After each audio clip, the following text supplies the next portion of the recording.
You think you're in control until someone says the wrong thing at the wrong time, and suddenly your whole mood shifts. You clench your jaw.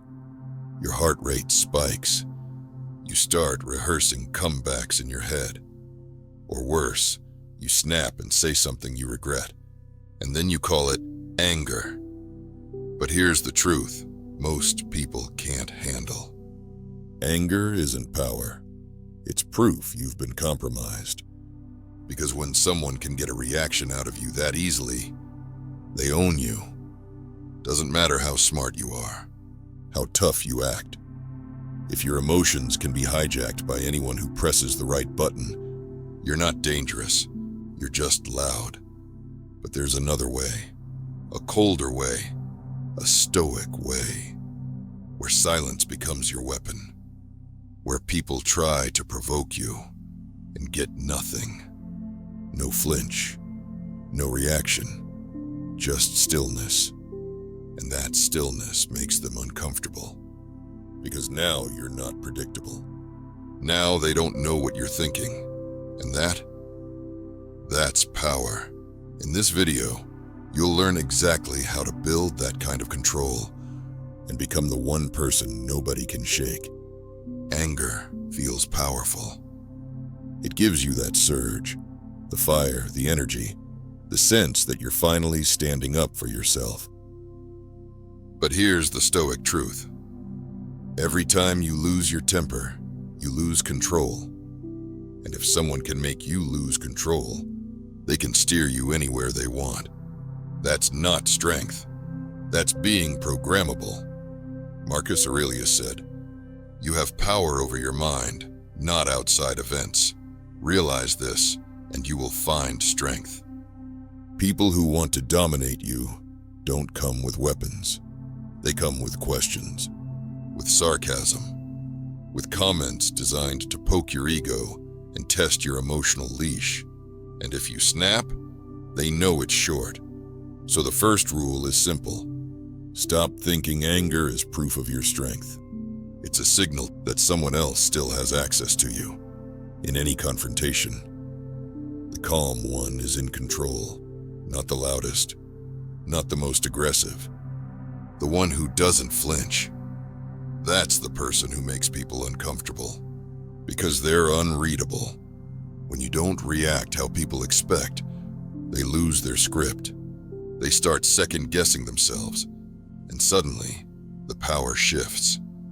That's why Stoics trained themselves to stay composed, not just to look cool, but because in silence, you gain leverage. Epictetus put it simply. It's not things that upset us, it's our judgment about them. So stop giving your emotions away like spare change.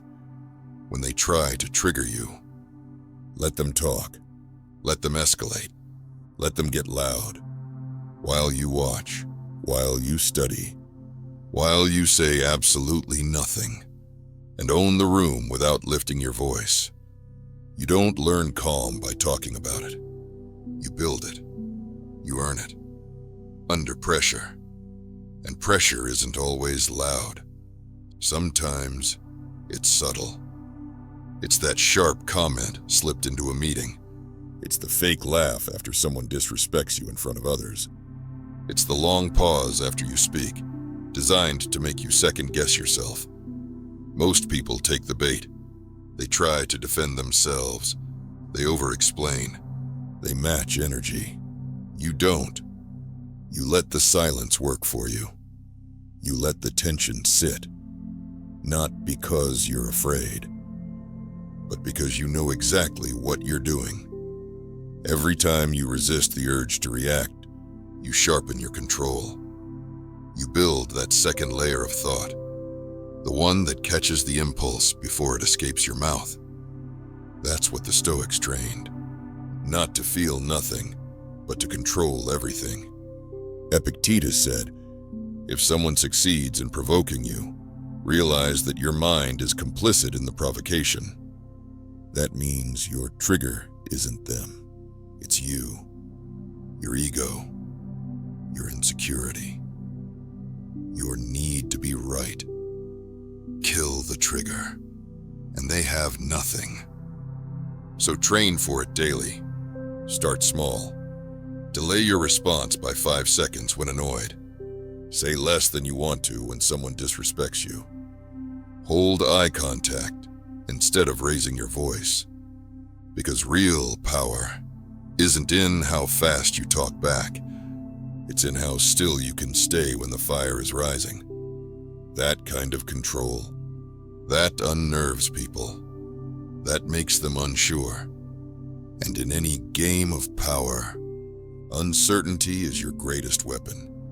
There's a moment that always comes, when someone tries to push your buttons and nothing happens.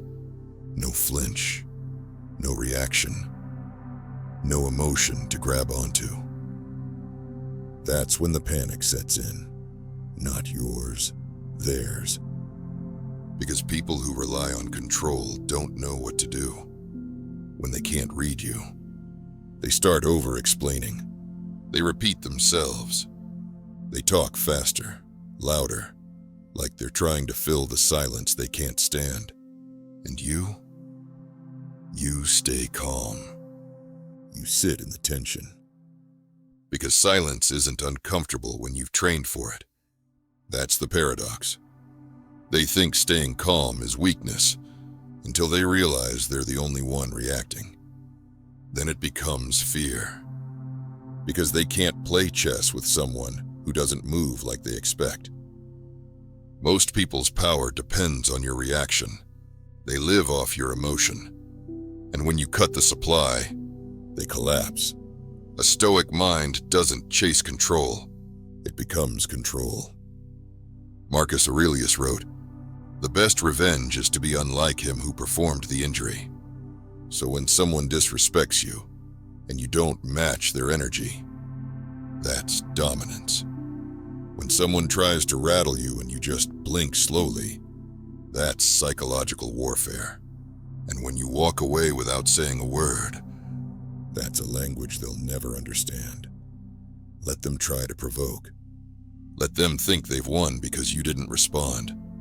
They'll spend hours wondering why, while you move forward, unbothered, unreadable, untouchable. That's not being cold. That's being in full control of your temperature and refusing to let anyone else hold the thermostat. The world will always test you. People will try to provoke you, not to connect, but to control. Your power isn't in your fists. It's not in how loud you get. It's in how still you stay. The loudest man in the room isn't the strongest. He's the most afraid. That's why Stoics moved differently. They didn't waste energy on what didn't matter. They didn't chase validation. They didn't fight battles that proved nothing. They trained their minds like warriors trained their hands, to be lethal without noise. So the next time someone tries to get a rise out of you, don't give them what they're fishing for. Don't explain. Don't react. Don't match their weakness. Just observe. Just calculate. Just remember. They're not trying to win an argument. They're trying to make you lose your self-control. Don't play their game. Change the board. Because the calmest one in the room isn't the easiest to break. He's the hardest to read. And in a world that runs on noise, that kind of silence is terrifying.